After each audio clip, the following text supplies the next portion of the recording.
proyecto de presupuesto. Ese proyecto de presupuesto a 8.23 bolívares por dólar, Banco Central de Venezuela. Para el momento. Para el momento daba 16.000 millones de dólares. Todavía es un presupuesto, era un presupuesto deficitario.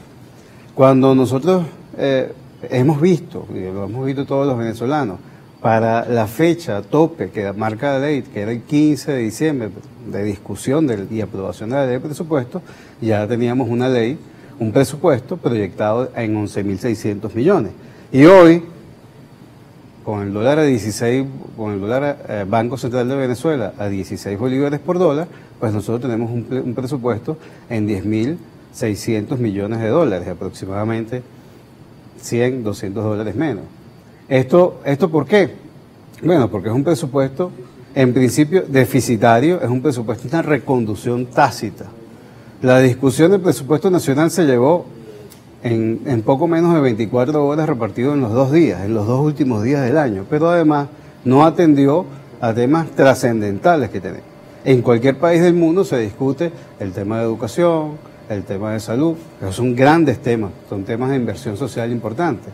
En Venezuela tenemos la urgencia de discutir 3 temas fundamentales. El primero tiene que ver con las pensiones. Bueno, las pensiones al día de hoy están en 6.75 dólares mensual, una por pensión, pensionado. por pensionado. Son 5.003.987 pensionados que hay en el país. Luego nosotros tenemos un ingreso promedio. Recordemos que si nosotros queremos buscar una referencia laboral en el país en materia de ingresos, pues lógicamente son los 5.5 millones de empleados públicos que hay y que marcan una tendencia hacia dónde va el salario. Bueno, nosotros tenemos presupuestado, proyectado, estimado en la ley de presupuesto nacional, quizás la ley más importante para el 2023, un salario que no llega a los 38 dólares promedio, 38 dólares promedio en un país en donde la canasta alimentaria supera los 400 dólares mensuales. Y el tercer pilar fundamental de ese presupuesto, en función de la recuperación económica, tiene que ver con el bloqueo interno. Ciertamente, aquí nadie niega el efecto de las sanciones. Y nosotros hemos reclamado eliminar el tema de las sanciones. Pero, por otro lado, también tenemos un bloqueo interno. ¿Y por qué decimos que es un bloqueo interno? Porque si bien el gobierno establece como causa principal, y nosotros reconocemos que es así, el tema de las sanciones, el efecto negativo de las sanciones, no en el gobierno, sino en los venezolanos, también nosotros tenemos que decir que hay un bloqueo interno. Y es la alta voracidad fiscal a la que se enfrentan hoy emprendedores, pequeños y medianos empresarios. Nosotros, estos pilares son los pilares que nosotros hemos marcado para el año 2023 como trascendental. Por eso nosotros decimos, si usted le pregunta a un venezolano en la calle, en este momento, un trabajador, ¿cuál es su expectativa en el 2023? Lo último que va a decir de la lista es si el reto de los venezolanos es escoger a un candidato presidencial por primarias o por consenso. El reto de los venezolanos en el 2023, con unas pensiones de 6.75 y con un promedio salarial de 38 dólares, es cómo sobrevivir. La vicepresidenta de la República aseguró que el 77.1% de este presupuesto nacional estará destinado y dirigido a la inversión social. A su juicio, ¿cómo debió ser presentado y previamente discutido este presupuesto? Sí, ahí hay una falla importante.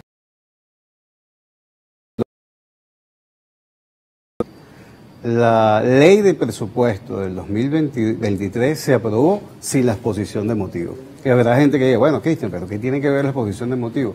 Bueno, en la exposición de motivos está la información estadística, los objetivos que tiene el gobierno, cuáles son los ingresos, de dónde van a salir los ingresos, cómo se estima la inflación en el año 2023 y cuál va a ser el recurso monetario que vamos a utilizar.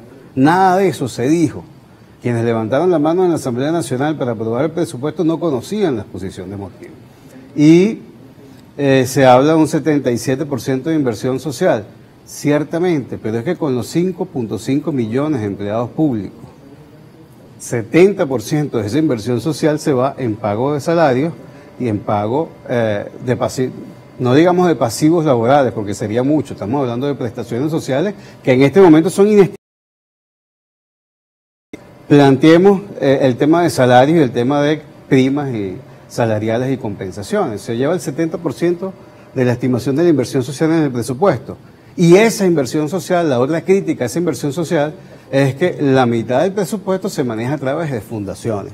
¿Sí? Nosotros entendemos la Fundación Barrio Adentro, el Barrio Adentro es una fundación, el Samuel Robinson es una fundación, todas son labores importantes, pero no sabemos en este momento si esa discrecionalidad de manejar recursos a través de fundaciones es lo que le hace falta al país. Lo que sí nosotros hemos planteado es que hay tres pilares. Nosotros no nos podemos quedar, y por eso decíamos, no nos podemos quedar en un 2023 de candidatura. Necesitamos un 2023 de consenso económico. Y ese consenso económico va en unas aristas importantes. Si usted sentara en este escritorio un candidato presidencial, además del diagnóstico que acabamos de dar, seguramente va a decir que los venezolanos necesitamos un salario mínimo de $300, entendiendo que el promedio de la canasta alimentaria, no estamos hablando de cesta básica, de canasta alimentaria, simplemente alimento, está cerca de los 400. Y la pregunta también es, bueno, está bien, ¿de dónde van a salir los $300? Financiamiento. ¿De dónde vienen los ingresos?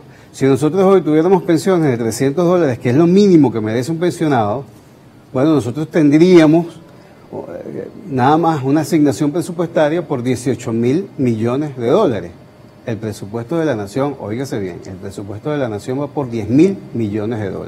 ¿De dónde sacaría usted el resto de los $8.000 millones y qué se quedaría desprotegido en todo esto? Salud, ¿y qué necesitamos en este caso para que un pensionado pueda tener ese salario que usted acaba de mencionar? ¿Qué se necesita a nivel de Estado?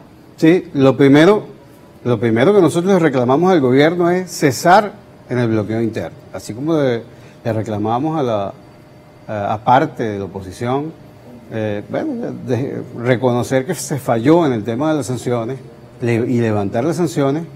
Nosotros reclamamos el tema del bloqueo interno. Hay tres pilares fundamentales, como habíamos dicho. Primero, el tema de las prestaciones, de las pensiones.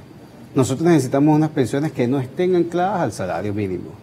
Ciertamente la Constitución dice que el tope mínimo de las pensiones es el salario mínimo, pero es que nosotros seguimos teniendo por decreto unas pensiones iguales al salario mínimo, y el salario mínimo no tiene incidencias prestacionales.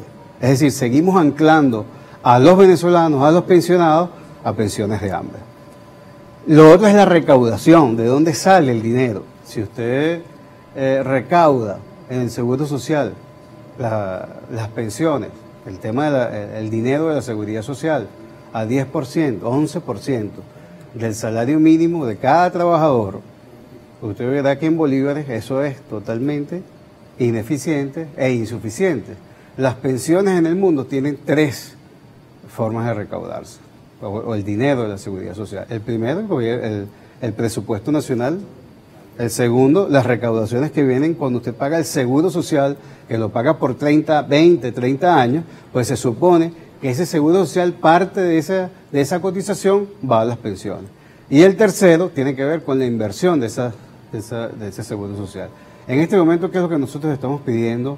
Primero, una ley del subsistema de pensiones que no existe en Venezuela. Nosotros tenemos 7 u 8 artículos que están en la ley orgánica del Seguro Social obligatorio, pero que no representan en este momento a los pensionados. Nos corresponde hacer la pausa. Seguro. Al regreso, quisiera que habláramos, por supuesto, del tema de las reivindicaciones, de cuál es la condición actual de los pensionados, de los jubilados, cómo está haciendo una persona que se jubiló hace algunos años para sobrellevar el día a día en un país donde, por supuesto, el salario no alcanza, donde la pensión no alcanza para cumplir con todas las necesidades básicas de un ser humano. Eso lo revisamos al regreso con Cristian Chirinos, experto en Derecho Laboral y director nacional de